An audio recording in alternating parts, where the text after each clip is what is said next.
if we can give him a warm welcome and thank him for coming all the way from Winnipeg to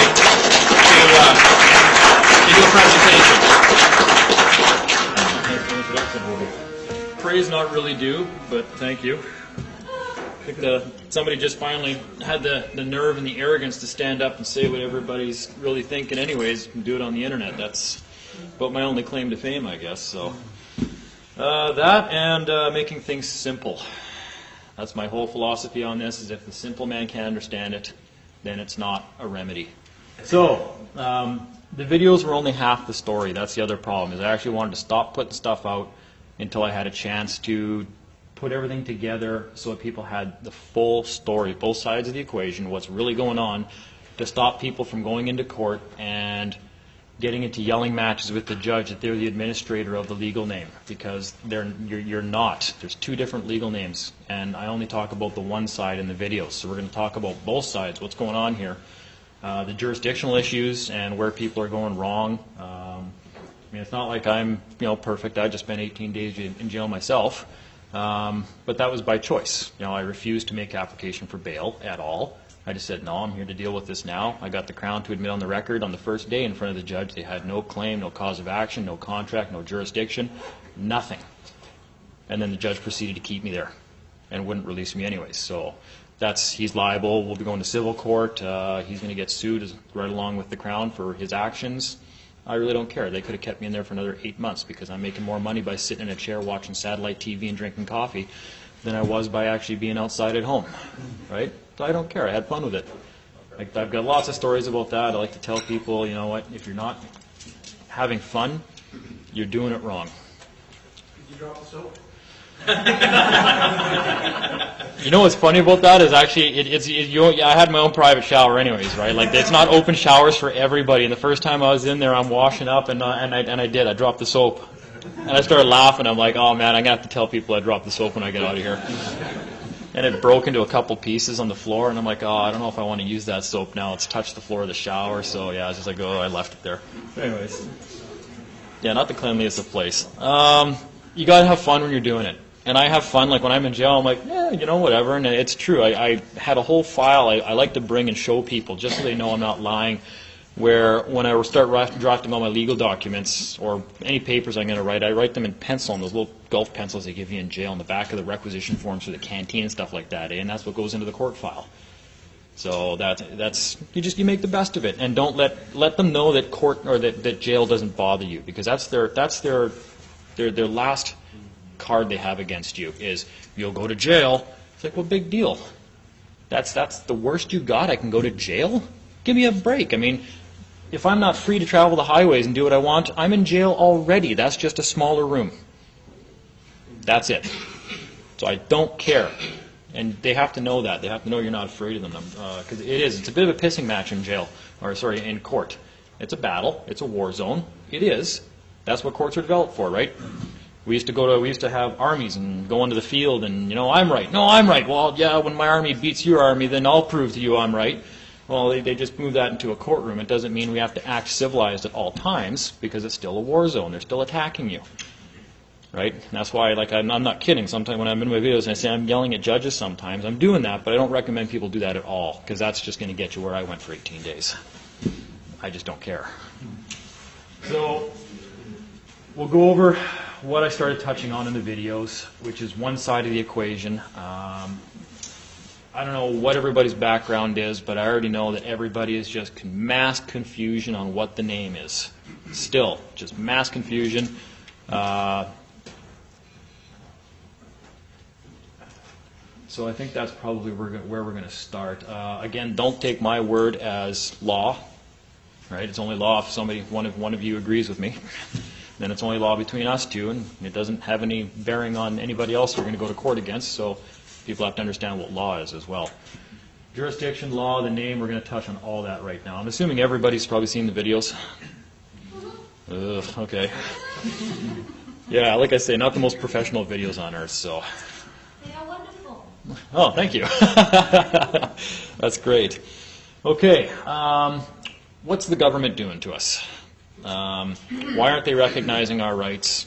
Why aren't we traveling the highways, unmolested by agencies of government?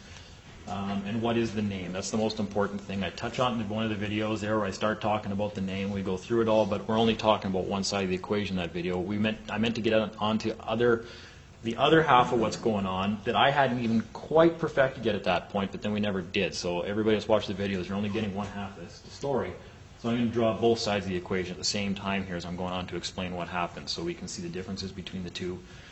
It's the same legal name, but it's a name in two different jurisdictions is what's happening.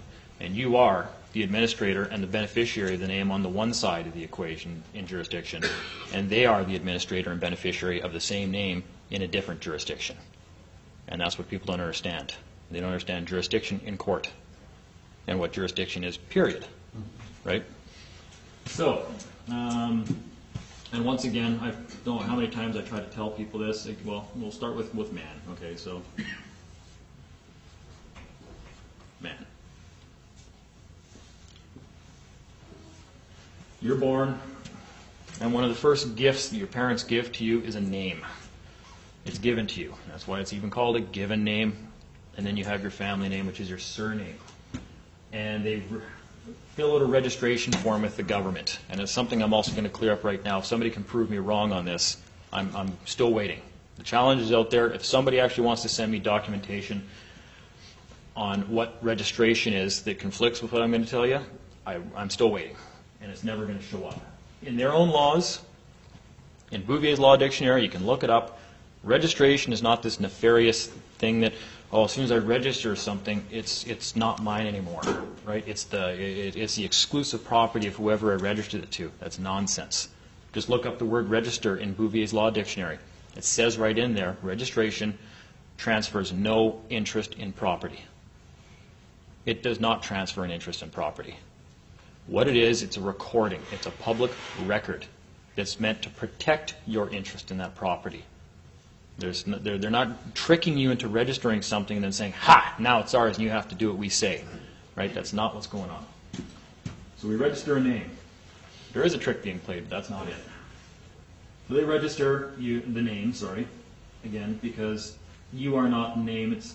You're recognized through a name. That's the will of government. That's the will of the legislature, is to be recognized through a name. Because I don't want to say they can't recognize a man. They can, but they recognize you through a name because a name is a title. And you can't do anything without a title. Nothing. And that's the whole point of what's going on. So your given name, once it's registered, becomes a title that they recognize you through. So we'll just say, what is it in BC? Is it a certificate of live birth? Or a statement of live birth? Yeah. SOLD we've been calling it. Yeah, statement of live birth. Statement of live birth. Registration of a live birth. Yeah. Yeah, either way, it's a registration, okay, so it's a public record of a live birth. That's all it is. It's not gifting you as property to the government. It's nothing nefarious or sinister. In fact, it's a good thing. You're going to want that. So let's just call it a live birth record. We don't, because down in the States it's called something different. In Manitoba it's the particulars of a live birth. I don't care. It's a document filed by the government, and the most important part about this document is who signed it. And that's one of our parents that signed this. Right? That's the important part about this document. Nothing else on that document is important except for whose signature is on it. We'll say live birth record.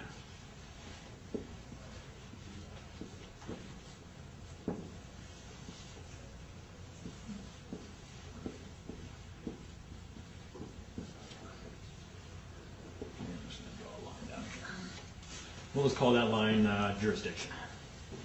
So we got the live birth record. And on this live birth record is a signature of one of our parents. And that's very important because that means that our parents created that by their signature. So that's a creation of theirs that gave us a title, a name to be recognized through.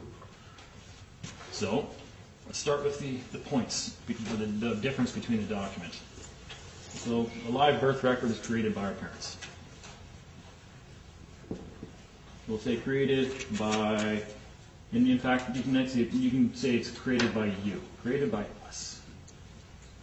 Because your parent is just acting as your guardian. They're doing it for you because you're a little baby. They have to feed you as well, right?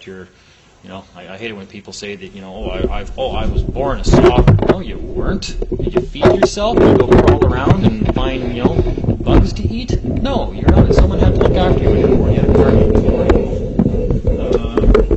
So it was created by us. Then something else happened. And this is why I went wrong for a lot of years as well. We get this other document in the mail. And it's called birth certificate. Or certificate of birth. And look, it's got all the same information on it, you know. Oh yeah, that's my name. The registration date's the same. Everything's all the same. It must be a receipt for that document. And that's a presumption I went off for probably a better part of 10 years. And I even tell people, never operate on presumptions.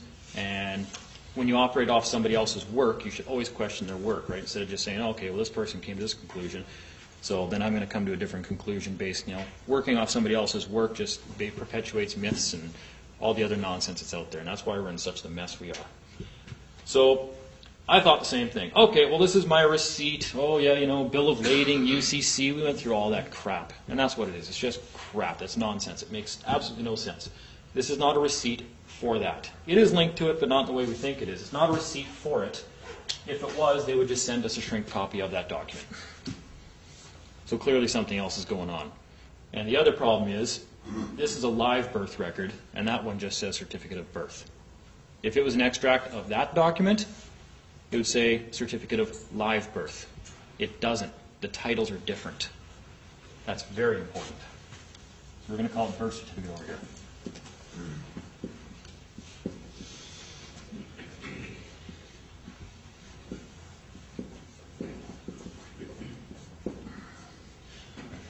And actually above it I'll write something else. And again, so the name.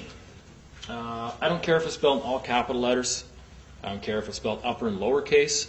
I don't care if it's spelled all lowercase. I don't care if it's spelled in hieroglyphics. I don't care if it's spelled in runic symbols. That means nothing. It's a name you're recognized through. End of story. That's it. Makes no difference if it's spelled, oh, well, no, my name's spelled, you know, Dean is spelled uppercase D, lowercase, you know, E-A-N, and this is all uppercase Dean, so, nope, your crap doesn't apply to me. Like, oh, the wrong argument's being made in court. So, on both sides of the equation here, I'm just going to write.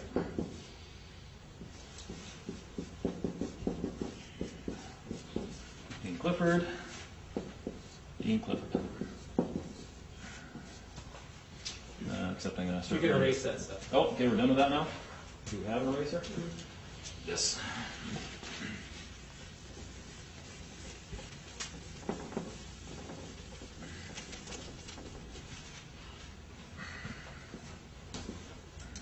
Shake here.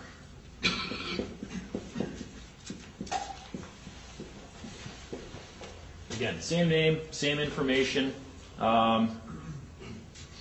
Two different documents. And the most important part about this document is whose signature is on it? Government's. He who creates, owns. It's clearly something created by the government.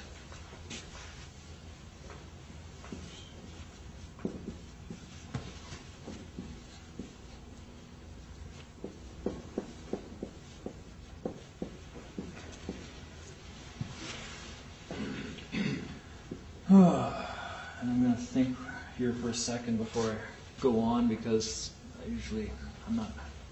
haven't perfected explaining this to people yet. But so we'll just go on with the differences between the document and what's really going on here. So, and we've got to explain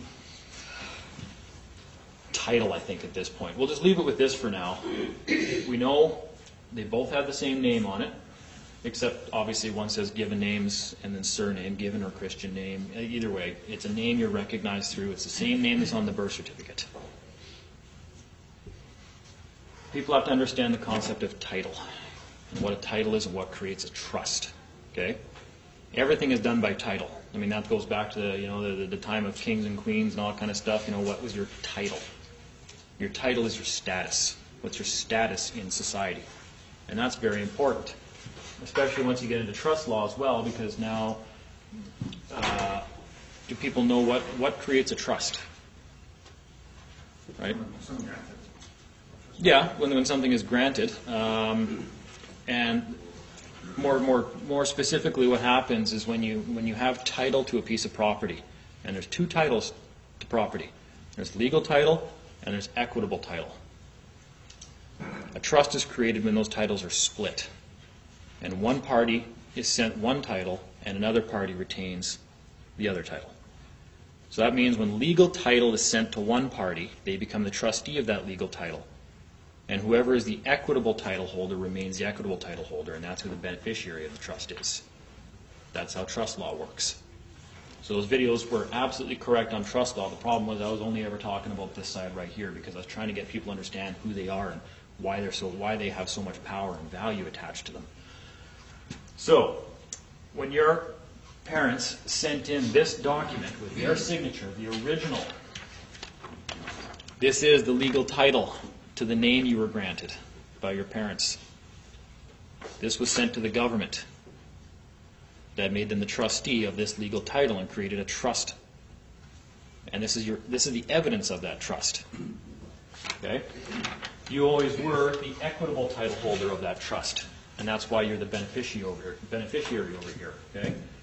So the legal title was split. Sorry, the title was split. Correct that right away. Government got the legal title. They still are in possession of it. And what that does, that gave them the right of use of the name. And there's other words I haven't brought up yet in any of the meetings I've been talking with people. If you guys want a real interesting word to go up and look in a dictionary, go look up usufruct. And who the usufruct and who the usufructuary is.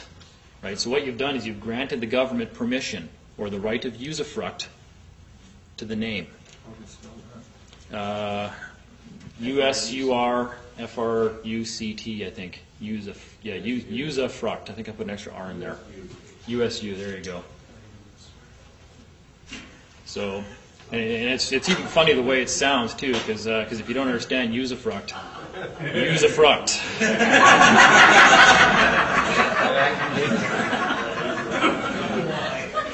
So that's the only quasi swear you guys will get out of me today, I think. Oh, come on. I promised drop a couple bombs later. Don't worry. I always start to get a little bit more worked up and passionate, even though I promised I wouldn't today. So that's not really important. It's a concept, but you should probably read it just for shits and giggles there to understand the mindset of the people that we're dealing with, right? And I have it on pretty good authority. They don't like it when you start talking about usufruct and who's usufructuary of the name when you go into court, for a very good reason. So, and that's just a right of use of something, right? So our birthright is recognized through this document. It's not secured by it. Again, it's just evidence of something, right? We were born in this land. That's our birthright. We have a claim to the land, the resources. It's all ours. And we granted legal title of our claim to the government to use, to administrate everything, to do everything that they do that they're supposed to do for our benefit. So we know that already. Right? So, We were not born here. what's that? What if we were not born here?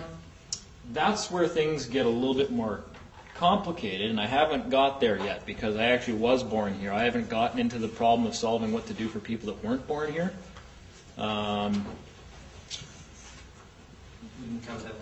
We could probably cover that one later and try to reverse engineer what happens there as well. Again, everybody has to realize that we've been doing this all by reverse engineering what we are left with in the end. And that's sometimes the hardest thing you could possibly do is to then, oh, well, why does this work? You know, and, ooh, you get a shock. Nope, don't do that again. And that explains the common law movement for the last 15 years. Okay, so on this side of the equation, because it was created by us, we are the beneficiary of what was created.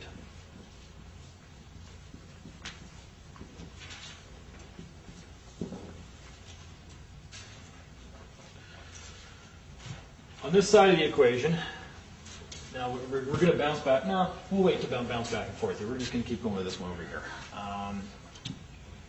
So we sent them the legal title to the evidence of our estate, if you want to call it that. And I'm not saying it is an estate. I'm not saying it is a trust. It's evidence of something. Then you can go on to define whatever you want to call it from there. An evidence and a trust are basically, an estate and a trust are almost the same thing. There's differences. There's different kinds of trusts and there's different types of estates, but just generally speaking, so everybody understands, just has the big picture here, what's going on, I just refer to it as a trust or an estate, just broadly, in its most broad and vague terms. So we're the beneficiary of it, and it has our birthright attached to it, or it's evidence of it.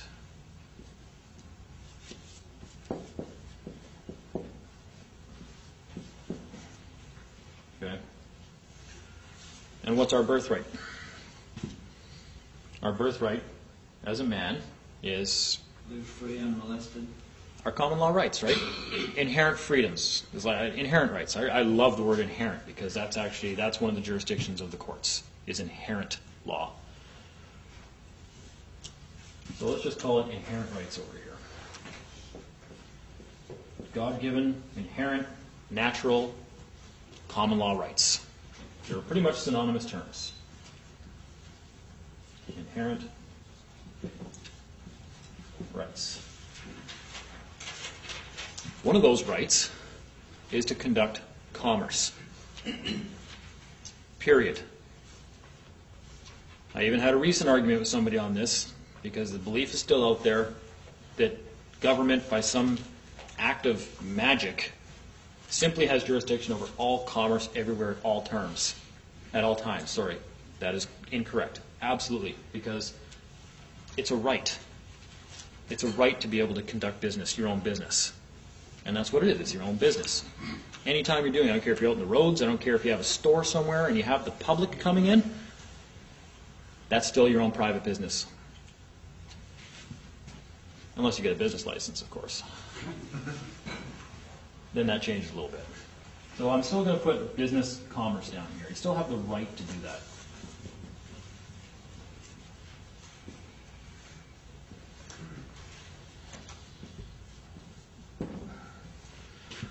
So, live birth record is evidence of a name that was given to us to be recognized through, that was created by us for that purpose, which we're the beneficiary of by birthright, with inherent rights and freedoms to conduct commerce, business, do whatever we want, live free. Hallelujah. So what's going wrong? We get this guy in the middle. And we know, okay, well, it's got their signature on it. So it's something created by them. It's not a good or a bad thing. It's just a thing. It's just a... And in fact, it says usually right on it, doesn't it say it's a certified extract from registration of birth record at the Parliament? What does it not say? Live. It doesn't say that it's an extract of a registration from a live birth record at the Parliament. They leave that up to draw our own conclusions and make incorrect presumptions and whatnot, right? And even if it was, even if they did create it from that document, it's still not the same as that document, which means it's something new and it's something different. And it is. So created by them. I dropped the cap, and that's okay. If the government is the trustee of the document that we sent them, and we're the beneficiary, what does that mean for the document they sent us back and told us to put in a safe place and never use as ID? It's got their signature on it, and they sent it to us. We're trustees of that document, if you want to explain it in terms of trust law. And if we're the trustees of the document they sent us because they created something new and they split title, who's the beneficiary? They are.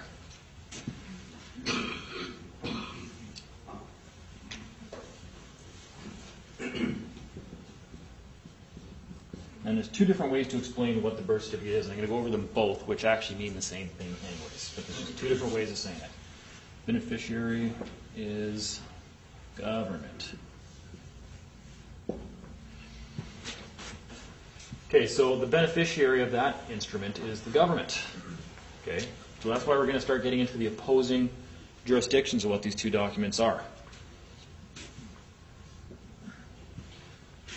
The birth certificate, because it's a creation of government, and government is entirely statutory in nature, does it have a birthright or rights?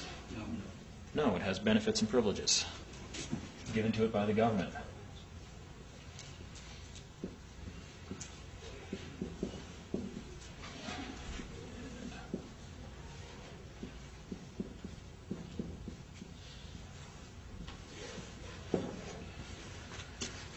You know, Mr. Clifford, it's a privilege to be driving on the highways. Oh, is it? Only to that guy.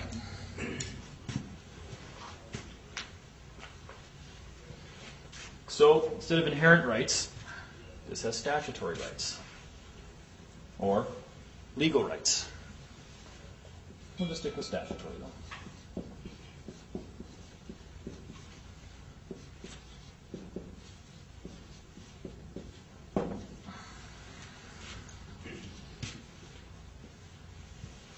And once again, they both have the right to conduct business and commerce.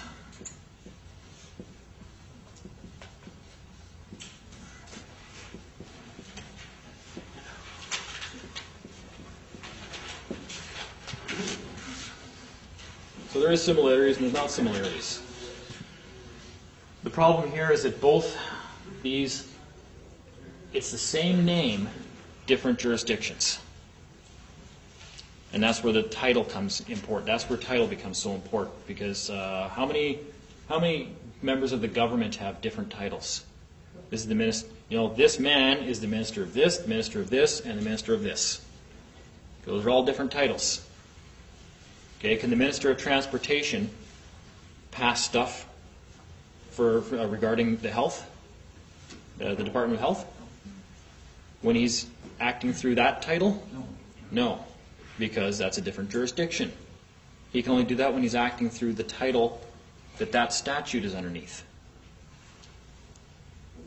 Different titles that they're acting through. Same man, right? That's why you can't go into court and say, I'm a man. They're like, yes, you are. We're all men here, except for that woman over there. What's your point? Your laws don't apply to me because I'm a man.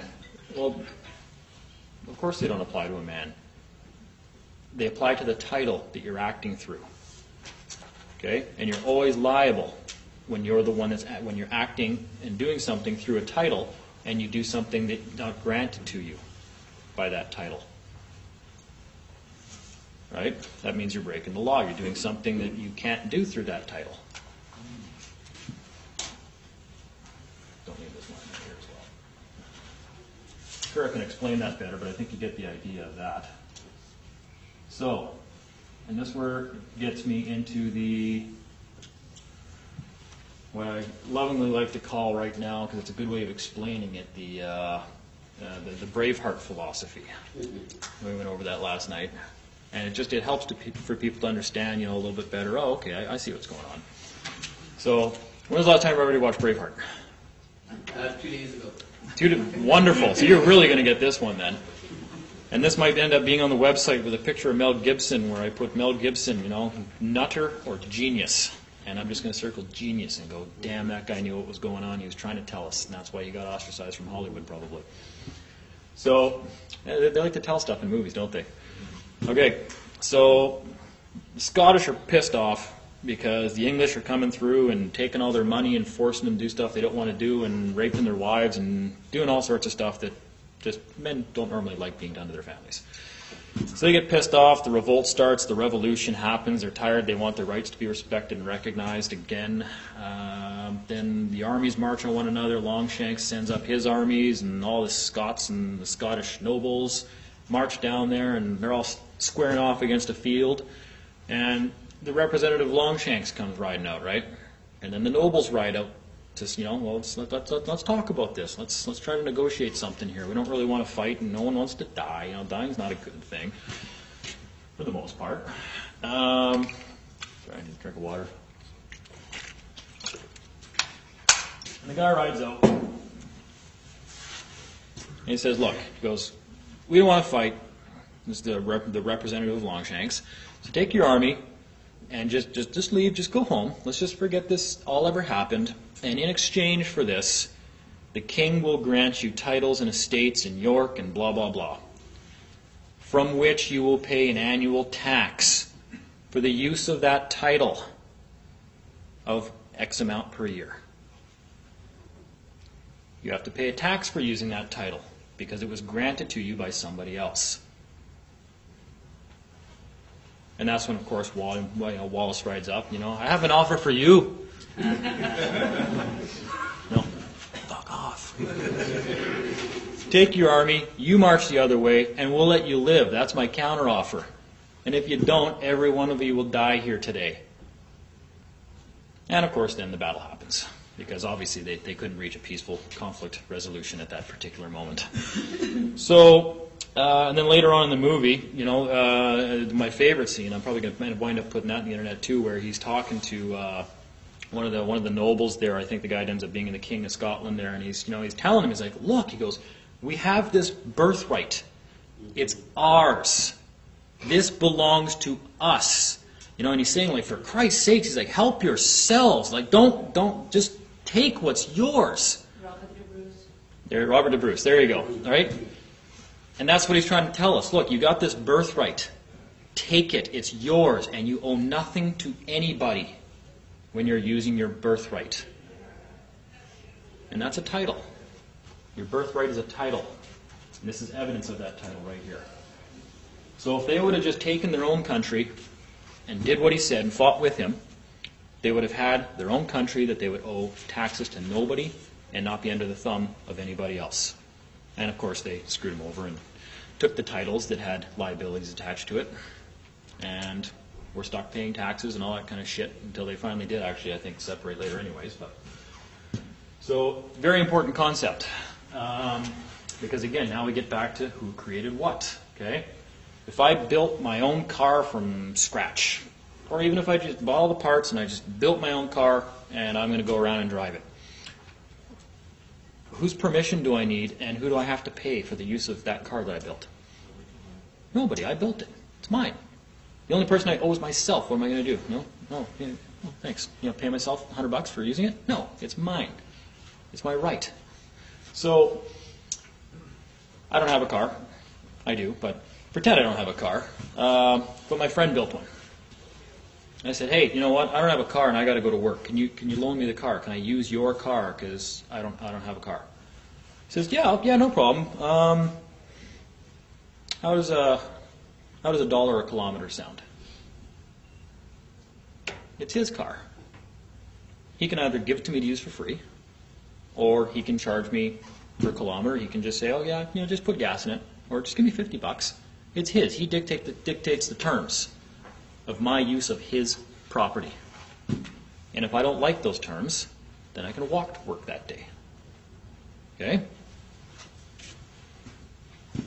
So, that'd probably be a pretty good word for a tax, eh? Well, you can use my car. I'll give it to you, but I'm going to tax you for its use.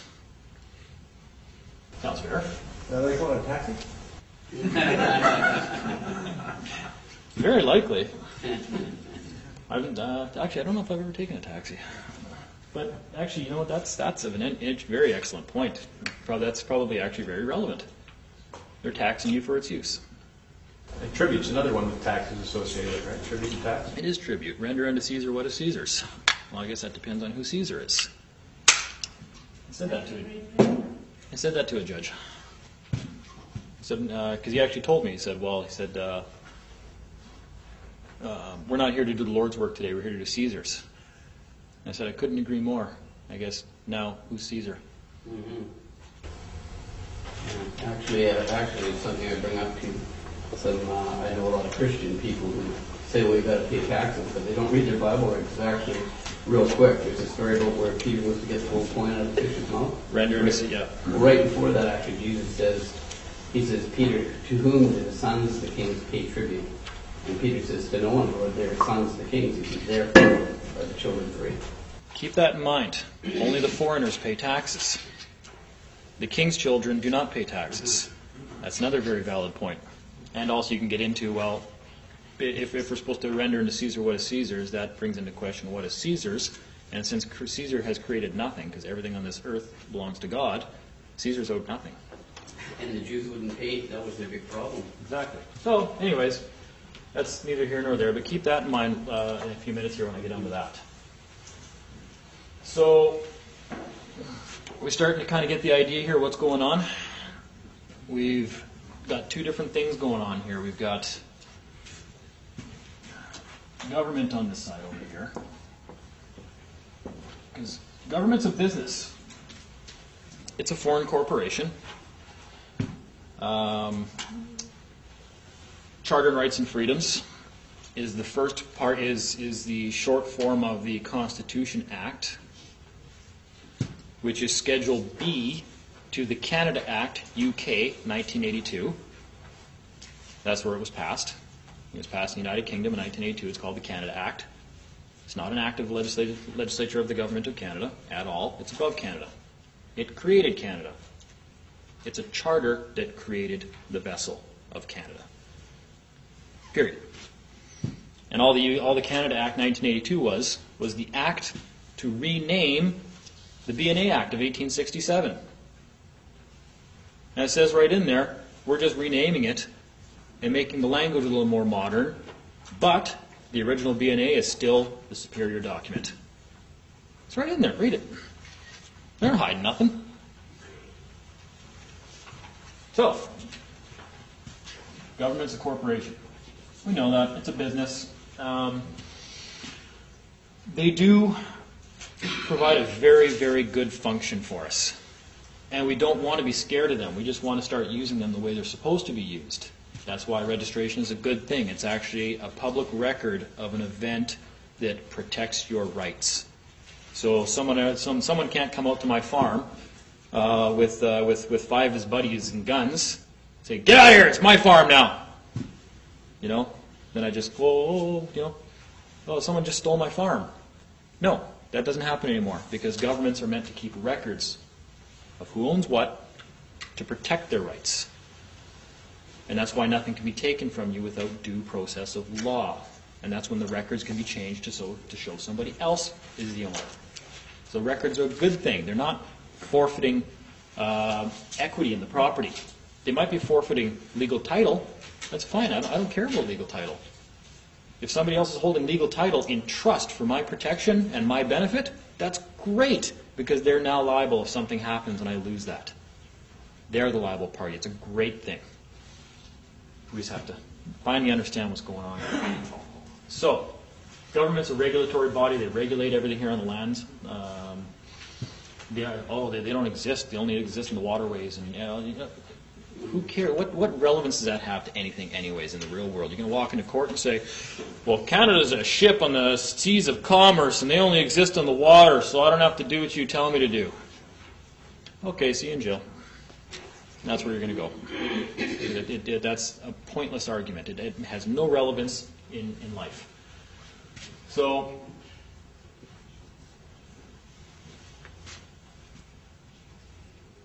going beyond that, because, okay, turns out government is a good thing, and that's why they charge taxes on things that are sold. Excise taxes, sales taxes, that kind of stuff. We won't get into that stuff. But they do charge like importing and exporting tariffs and other things that are meant to pay for what the service the government provides after their administration or whatnot, right? And then with a profit margin after that. We'll get into that. So the government has certain rules it has to follow. That's the point of the charter, and then the point of all their statutes. It's rules the government has to follow, and agents of the government, so that they don't harm us. And they're very, very precise and explicit about that, because damaging us, they're liable for damages they cause us when we're over here. They have a whole bunch of rules in place, like don't speed because you might injure one of these guys. And then we're liable. So as long as you're doing under this speed limit, you're fine. All the other statutes they pass are all ever intended to be followed by agents of the government. Period. Now, I've got the case law to support that. It's in no uncertain terms. I think it's 2.5 lines long. I could not explain it more precisely and clearly than one of the judges did. It's not even a point that's open for debate. I think everybody knows that. Government rules only apply to the government. R versus Dell, 2005.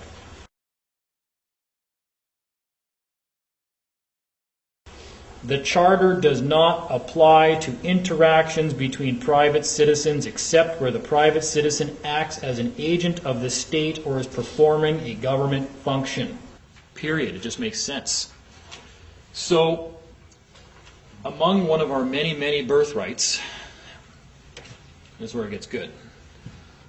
We have the right, because we were born here and we allow the government to operate here, we have the right to work for the government if we want to be an agent of the government. So they gave us that.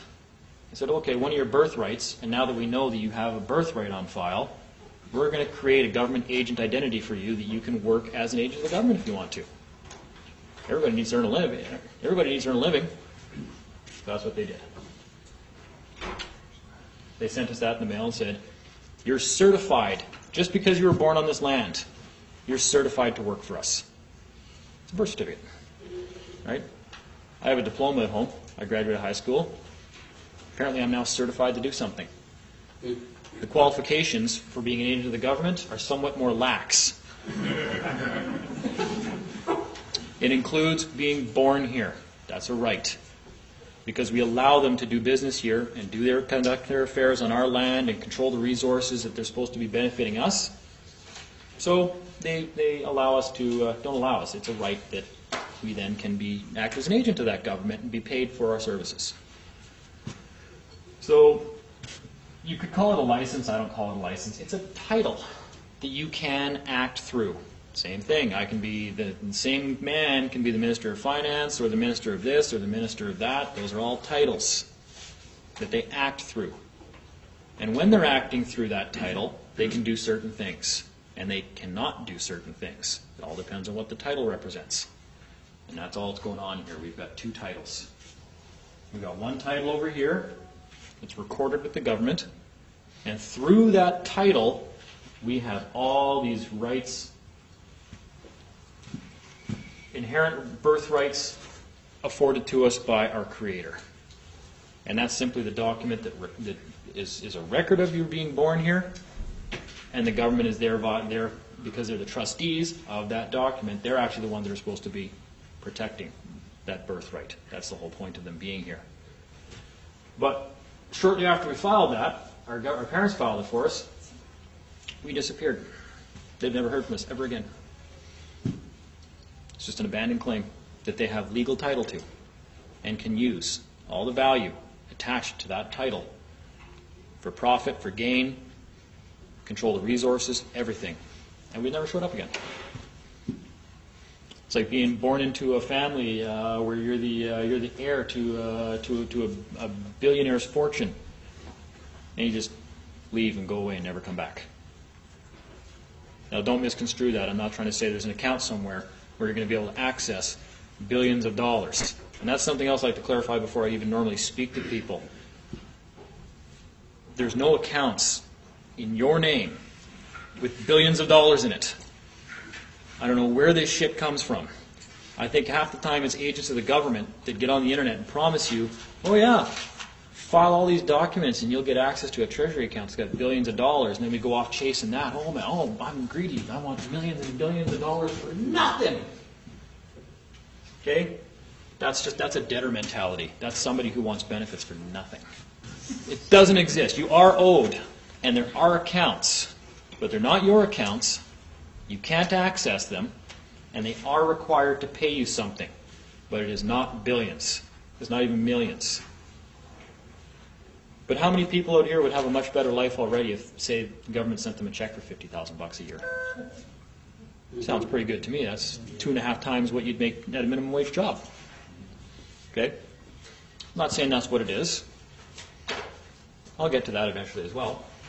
But the concept is, we disappeared and we never came back. What we are still in possession of is this over here.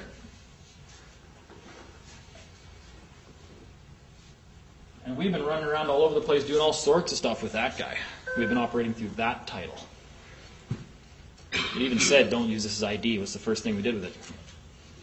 When you use it ID to get benefits and privileges. Where we already had existing Inherent rights. Oh, goody, I want benefits and privileges. I don't care about my rights. I want $5 when I was actually owed $100 by right. It's kind of like what happened to the Indians, eh? Instead of giving you your land back and paying you all that money we were supposed to pay you from 400 years ago, how about a welfare check? Mm-hmm. Okay. So, they sent us this title. Whether it was fraudulent or not, and it is, it's security, and it was sent to us by regular mail, which is fraudulent presentment of a security instrument. But then we accepted it. So it's not fraud, because we started using it. We did exactly what they told us not to. And when you start using a name that's not yours, you accept all liabilities attached to it. And what would those liabilities be? Taxes. Taxes for using somebody else's car. And they tell you how much it's going to cost you for using it. They're called statutes.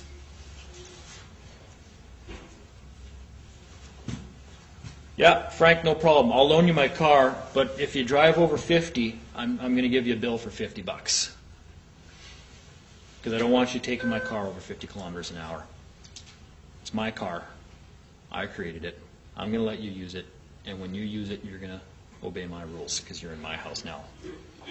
So that's all that's going on. It's nothing nefarious, nothing sinister, and it doesn't get more simple or complicated than that. Actually, it does get more simple, but it doesn't get more complicated than that.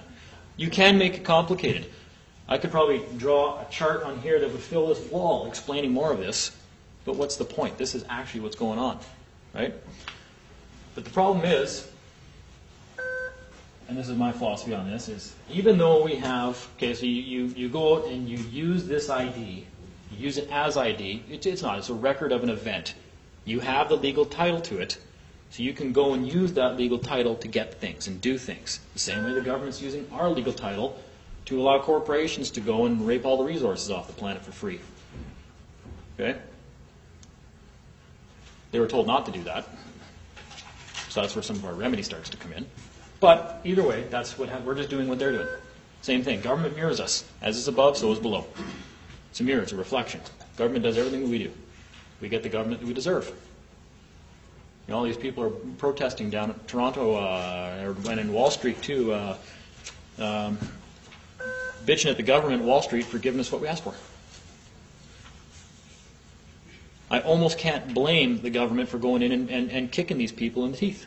Saying, you've been demanding these things from us for 100 years, and we gave it to you. And now you're pissed off that we did it. What do you want? What the hell's wrong with you? We do look stupid. It's not our fault, though. We're ignorant, right? That's kind of the purpose of my tour is the war against ignorance, I guess we'll call it. And I was there myself. So we go and get a driver's license. You can only get a driver's license by producing this, the title that the government gave you. Because over here, you wouldn't need one. We go and get a SIN number, and then go and start working for somebody. And the SIN number you can only get by having one of these. It's attached to this. So as soon as you put that SIN number on an employer ID form, you've just identified who's working. It's not the social insurance number that taxes you. The social insurance number is evidence that you're operating through this title.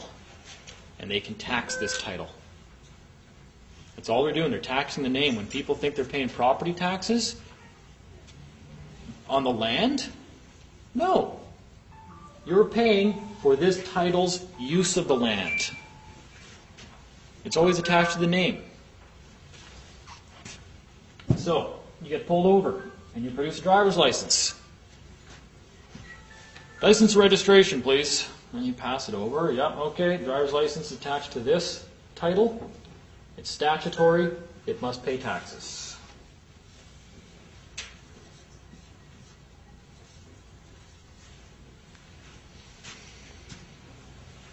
Now, I don't think there's any point in explaining further what I mean by this. I'm guessing that's pretty clear now? Terrifyingly clear and simple? To the point of Are you kidding me? That's all it's been so far. We left and never came back and decided to live our lives as an agent of the government. Not very smart, because they don't pay well. And I don't like them. In fact, they don't pay at all. And that's partly where our remedy comes from. Okay? Can you be forced to work for free? No. You can work for free if it's consensual. And so far it's been consensual. Have you ever sent the government, not even a fee schedule, how about negotiate an hourly rate if you're going to work for the government? Say, this is what I charge. And by right, I can charge whatever I want. And if you don't like my rates, then I guess I don't work for you, do I? Okay? Point is, the government can never prove that you acted as an agent of the government, performed a function of government, or that they paid you to do that. Ever. So that's why I got into, in some of the videos, I started talking about, okay, well, when we go to court and the Crown's charged with something, I send a letter saying, well, exactly when did I perform a function of government? What was I being paid? What function of government was I performing? If you can't prove even just those 3 questions, then you can't prove I was acting through this title. And if I wasn't acting through that title, you can't tax me. I'm non-taxable.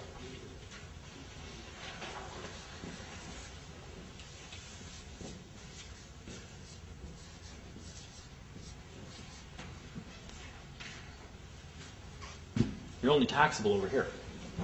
And they can never prove you were acting through that title. They need you to do it or to not rebut their claim. So then it stands. But I think there's a case law surrounding Section 21 of the Canada Evidence Act stating that the burden is on the Crown to prove all this stuff. All of it. Especially if you say, well, hey, wait, if we know what's going on now we can say, well, hey, wait a minute. At the time of the complaint, when this officer says I was speeding, was I acting as an agent of the Crown? Because I don't remember getting paid. So if you're claiming I worked for the Crown that day, I need you to let me know how many hours I worked. Because unless you can provide a contract where I agreed to work for $7 an hour, my going rate is $1 million an hour. Unless you can prove otherwise. Otherwise, you're welcome to just admit I wasn't acting as an agent of the government, and then I won't send you a bill for $1 million for the 1 hour you're claiming I worked. If I only work a minimum of an hour, even if it's 1 second, I'd bill out for an hour. I'm a contractor, we do that kind of thing. All sorts of arguments you can bring up with the Crown now before you go to court. Wonderful arguments. So that is the gist of what's going on. And I like to explain it in terms of this. You got this birthright over here, because everybody likes the vessels in commerce explanation to things. We're all vessels in commerce and agents in commerce and stuff like that. So if we want to take it into that explanation, when you were born, he was black to signify death, and that's how they gained jurisdiction over you. No. You were born, your parents were master craftsmen, and they built you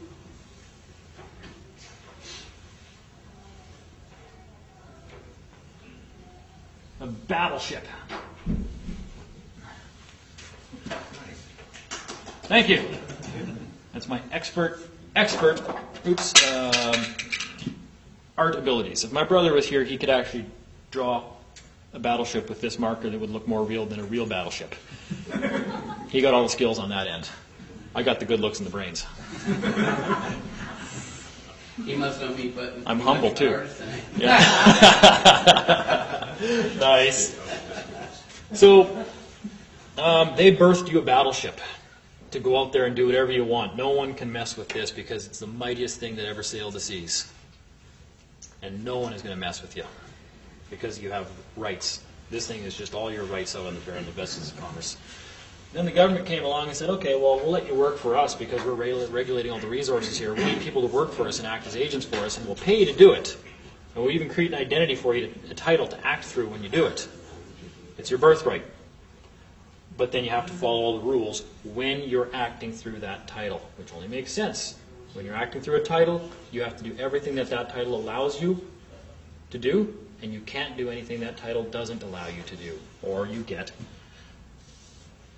taxed. And we want taxes. Taxes are great. I love taxes. I'm not kidding. I think every single one of you should go out and work your asses off and pay all the taxes the government's going to send you a bill for. Because they're owed to me on this side. That's what the government's doing. They're supposed to be collecting taxes, revenue, to pay the people who own the equitable title to the land. They owe it to the beneficiaries. Which is comical. They're taxing us to pay us. And they're taking an administration fee for doing it. Isn't that nice? But anyways, so they gave us a vessel in commerce too.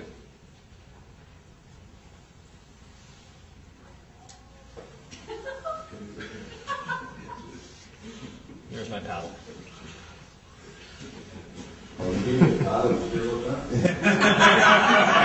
That's the first thing I lost. Believe me, at about day 17 in jail, I was like, man, I am up it without a paddle right now.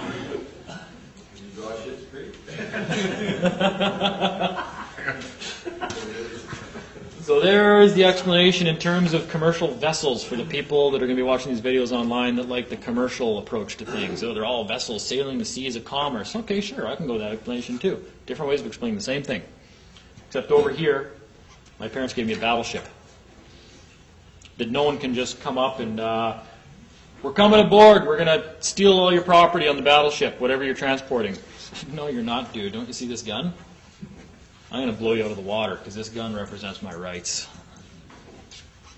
And then the government came along and said, okay, well, we got an idea.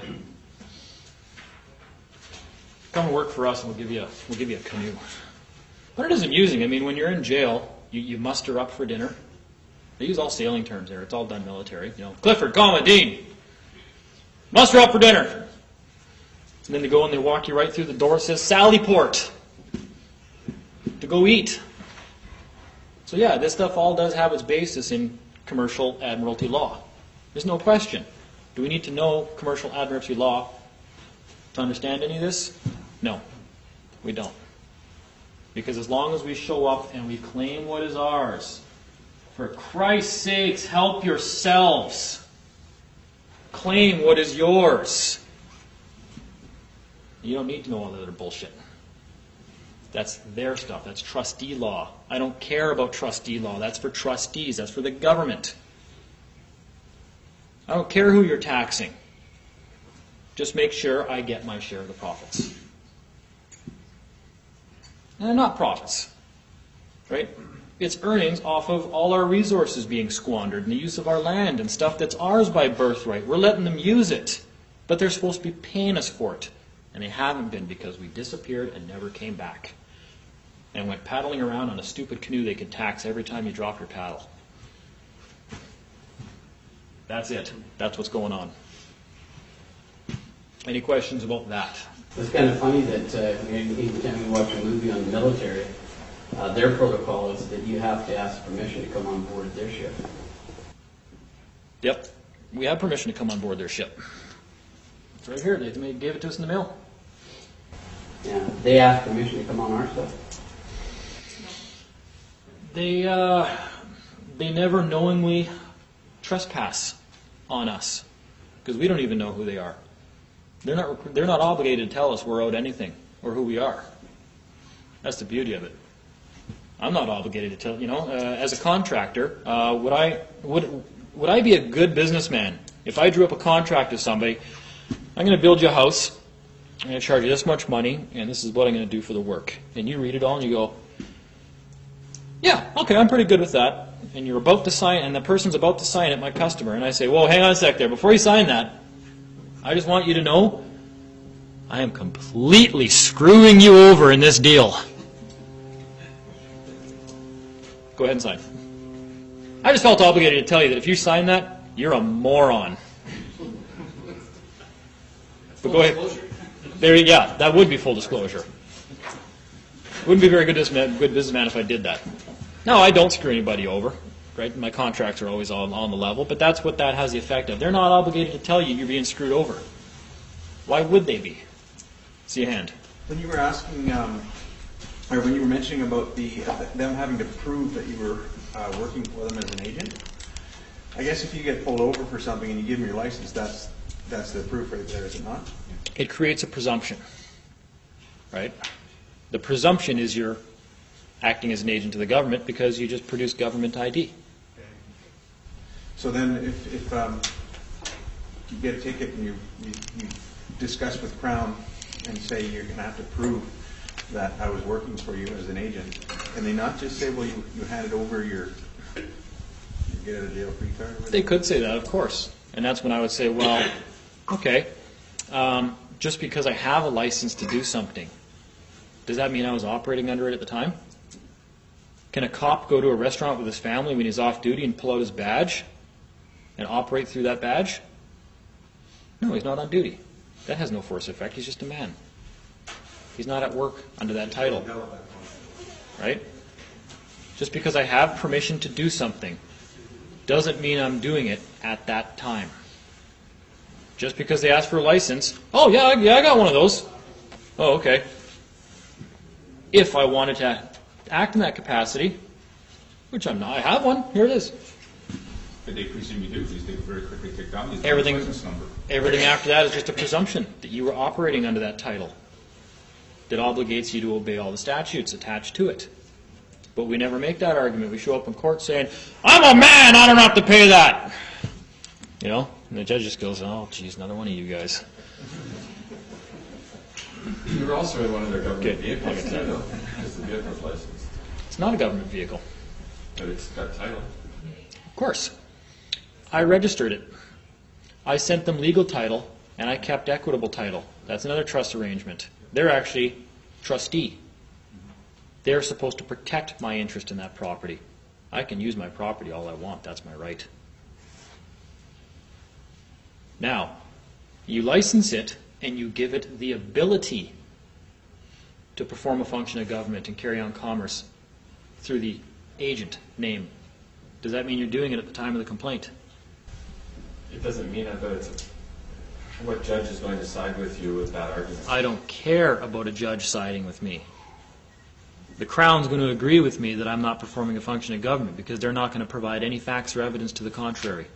My claim stands. I don't give a shit what that guy on the bench says. And I tell them that.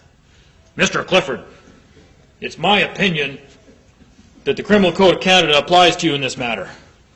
Say, well, that's your opinion, and as soon as you can provide me one law or one fact or piece of evidence that compels me to give a shit about your opinion, is when I'll care about your opinion.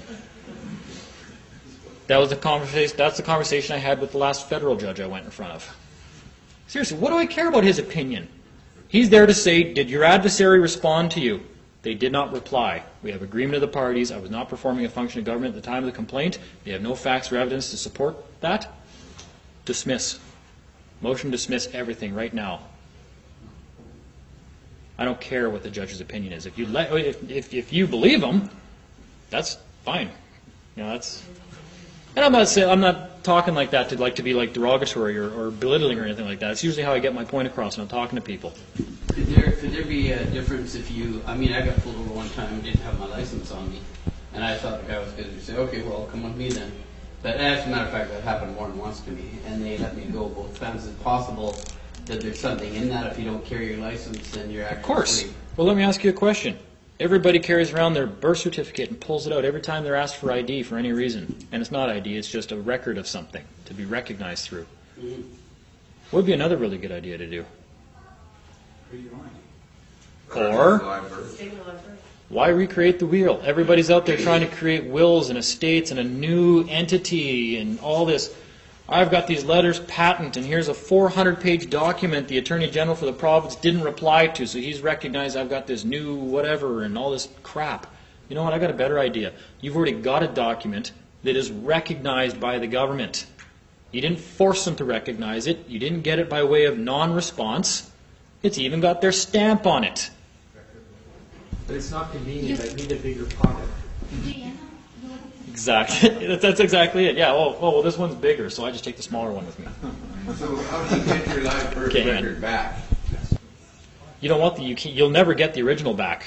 Now, sorry, there's actually one, you did have your hand up a minute ago. Well, I'm just going to point out the BC driver's license on the back of it says this card remains the property of the issuing party. Yeah, of course, it's So their. It's not yours. Of course not. It's their So creation. It says it's your license. He's like, no. That's just it. Well, I've made that argument too. Well, I carry this around with me, but it's not mine. It's my understanding it's the property of the province. Would you like it back? There you go. I don't care. I don't need it anyways. I don't even know why they sent it to me. I returned it to them and I tell them that I don't want to contact with them anymore. And since 3 years without Yep. Well, you don't have to. You could just put the driver's license away in a cupboard and just never use it ever again, right? It's just a tool. It's just. Actually says you have to surrender it. Yeah. So once you surrendered it, you no longer licensed. Then it's gone. And the reason for that is when you surrender it, again, the driver's license is just legal title to something that was another new thing that was created, right? It's all linked through the birth certificate. Now, anytime you split title and a trust is created, because one party has the legal title and the other has the equitable title, how do you collapse that trust? Put the titles back together. Return the legal title to the beneficiary title holder. There's no more trust. That's what collapses it. So when you surrender the title to something to whoever created it, you collapse that. There's no trust anymore. So you have the option of just saying this back and saying, nah, you know what, I'm never going to perform business as an agent to the government, ever. I don't require this. I'm just going to send it back so there's no more confusion ever possible as to who I am now. You could do that. I was going to ask, you mentioned there is a case that you have that gives reference to that statute's only applying to government authorities. Absolutely. R versus Big M Drug Mart Limited, 1985. And this is stuff that a friend sent me. Because he said, yeah, you're always talking about 32 and 52. Well, here's the case law. And I was like, That's of the charter. Yeah. Well, Section 52 is the Constitution, is part of the Constitution Act of Canada. So, Section 52 sets out the fundamental principle of constitutional law that the Constitution is supreme. The undoubted corollary to be drawn from this principle is that no one can be convicted of an offense under an unconstitutional law. Any accused, whether corporate or individual, may defend a criminal charge by arguing that the law under which the charge is brought is constitutionally invalid. And both the purpose and effects of legislation are relevant in assessing its constitutionality, and either an unconstitutional purpose or an unconstitutional effect can invalidate the legislation. A court not only has the power, but the duty to regard legislation found to be inconsistent with the Charter to the extent of the inconsistency as being no longer of force or effect. That's why I said earlier, they will pass laws that violate it. But that means they are of no force or effect. That doesn't mean they have to strike the law. It just means they can't actually prosecute you with it. They'll leave it on the law books, believe me, or they'll change names and they'll reword it a little bit. But so from there, then we go to R versus Dell. And R versus Dell. Now, this isn't part of the case law, or this isn't part of the decision. This is part of the writings of the book here, talking about number 32, and then I'll read the case law because it's only 2 lines long. The mere fact that an entity performs a public function, or that an activity may be described as public in nature, is not enough to bring it within government for Section 32 Charter purposes. For the Charter to apply to a private entity, not person, not man, not corporation, any kind of an entity. For the Charter to apply to a private entity, it must be found to be implementing a specific government policy or program. An entity may also be government not because of the nature of the entity, but because of the nature of the activity. So it doesn't matter who you are, you have to be, no matter what entity it is, it must be found implementing a specific function of government to be included in what they call government. R versus Dell, 2005. The Charter does not apply to interactions between private citizens except where the private citizen acts as an agent of the state or is performing a government function. You never need to leave those two pieces of case law, because 52 just said this Charter is supreme, and anything that is inconsistent with the Charter is of no force or effect. And they have the duty to make sure that they can't prosecute you with that at that point. Then we skip back to 32 right here, which just said the Charter does not apply to interactions between private citizens except for the private citizen acts as an agent of the state or is performing a function of government. If the Charter does not apply to interactions between the private individual, and it's the supreme law of Canada, how could any other law that they pass apply to the private citizen? Or a person, or an entity, a man, woman, anything. This is even just saying citizen. So even a citizen cannot have things done to it. That's the burden. Even that. And that's when we get into the Bill of Rights thing I think somebody was bringing up earlier. What about the Bill of Rights? Well, yeah, it still all applies, because they still can't do the things that they do against you even when you're that. But they're doing it over here to you as well. So you never need to go on. Then that's pretty cut and dry. That's from the Supreme Court. Is there a way to interpret that in a way that government can say, no, I think we can still come into your home and take your kids? No. Absolutely not. So I don't need to go beyond that. That's it. So that's why I say I don't even get into any case law or statutes or anything in statutes, because if it's below these two things I just mentioned, then I don't care, because it does not apply, including definitions of words or anything. They have to prove I am implementing a specific government policy or program paid by the government, for the government. Can't get more clear than that, so I'm going to stop beating that into people's heads now.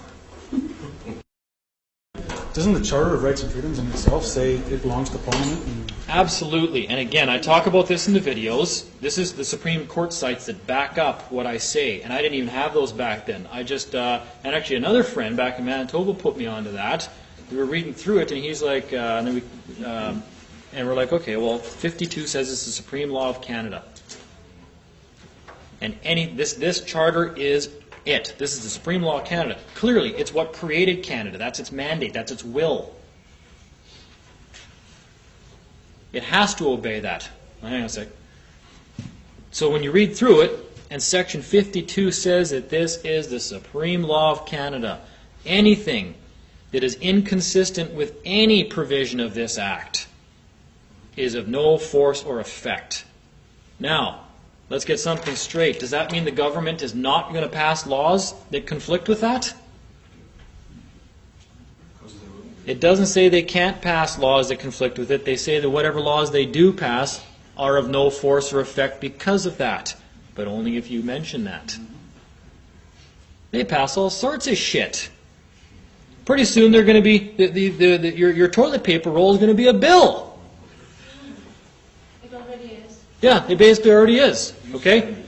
Does that mean it has any force or effect? No, it exists, but it is inconsistent with the Charter. So even though they passed it, it has no force or effect whatsoever if it is inconsistent due to the inconsistency. That's in the Supreme Court ruling. It's 2.5 lines long. Okay? The other one that's 2.5 lines long is regarding Section 32 of the Act. So you go backwards. This is supreme law. Anything that is inconsistent with anything in this is of no force or effect, even if passed and made an act. Then you go back to 32 and it says, this charter only applies to the government. If the charter is the supreme law of Canada and nothing can be inconsistent with that law, and it only applies to the government, how can anything passed underneath it, how can any subordinate act ever apply to something that is not the government? It can't. It's of no force or effect. Which is just common sense to most of us. What do I give a shit about what they pass? How does that possibly compel performance from me in this title? Because they'll pass anything for this one. They have every right to. If I want to give somebody my car and tell them, yeah, you can use my car, but it's going to cost you $1 million up front and $1 million a kilometer. I am the idiot if I agree to use the car at that point. The choice is mine. We've always had a choice. We're never forced to do anything, ever. And you better believe they know this shit, because the last time I got arrested, it was, oh, sir, this, oh, sir, that. Would you please step out of the truck now after they smashed my window out? And I'm like, I never said I wouldn't get out. I'm just using their own shit against them, right? I like doing that. I said, you never asked me to get out. I said, not only that, I said I'd get out if you could provide one law that compels performance from me. I said, on the public, I'm just a private man driving around here doing my thing. Anyway, it doesn't matter. They got me out, and this is before I sent in the government to notice that I'm on to it now. I now know what you guys are doing. It took me a while, and I must look pretty stupid at times. I apologize for that. Forgive me. Okay? But I got it now. Now you guys know. But even back then, they were like, well, we're going to have to put handcuffs on you. Is that okay? Is that okay, sir? I said, well, if you're going to have to, I said, then you're going to put them on the front. And I said, make sure you do it really loose, because this is my concrete finishing hand.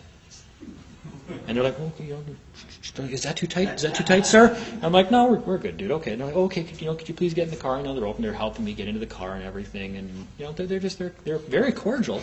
They're very nice, very polite, even though they just smashed my window out. They didn't grab me and beat me this time. They did that 6 years ago, I think. But they know something is up.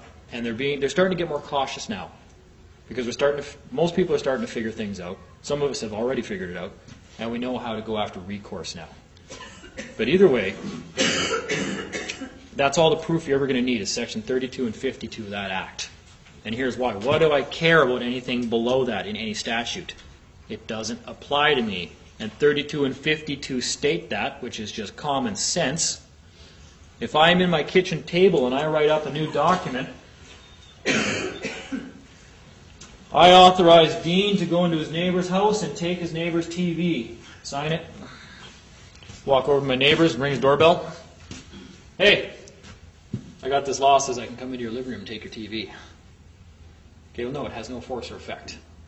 But if he just goes, oh, shit. Oh, okay, well, it's over there. Well, that's consent. Did I steal from him? No. He just believed my bullshit. And I'm really good at bullshit. None of you are walking out of here without your wallets today. No. But that's it. We know this stuff. It's just common sense. Clearly they can never pass a law that tells us we can't do something. We have rights. Rights cannot be taken. Privileges and benefits can be. So that tells you we're operating on something, that was our first clue back in the day. We all know something's not right because I already know it's a right, not a privilege. And they can't take my rights away. So that's exactly, again, I'm going to ad nauseum reiterate on this. They get you to act through a title that they can regulate, that is statutorily bound and must pay taxes to its creator. And they're the beneficiary of that. I've heard that Canadian certificates used to have it some time ago. I studied a couple of them, didn't find it. But on British birth certificates, on the very bottom right side, it says this document is not personal identification. Yeah, we get a letter with the birth certificate when it shows up here. This says the same thing. Not on the new ones. Yeah, they might not do it anymore, but they did. Right? Don't use it as ID. It's not personal ID. Like and it's not. BC, they changed the format. It looks sort of like a plastic thing in Majiggy. Yeah. It's not there. I don't care what they change. I know. You know? Is the ability of me to enforce that law to take my neighbor's TV dependent on me making the document look fancier? But my question is, what kind of, how valid are the other thingies they issue in the legal name, since the birth certificate is for them, oh, show me your birth certificate and we will issue you a driver's license. Everything is valid. It's all valid. It's your choice to use it or not. Like I said, I I can have a car, and I'll let every single one of you people here today use my car. I just need $1 million up front and $1 million a kilometer. Is that valid? Of course it's valid. It's my car, it's my rules. And if you don't like it, then don't use it. We were growing up, our dad told us all the time, this is my house. You don't like my rules? Get the out.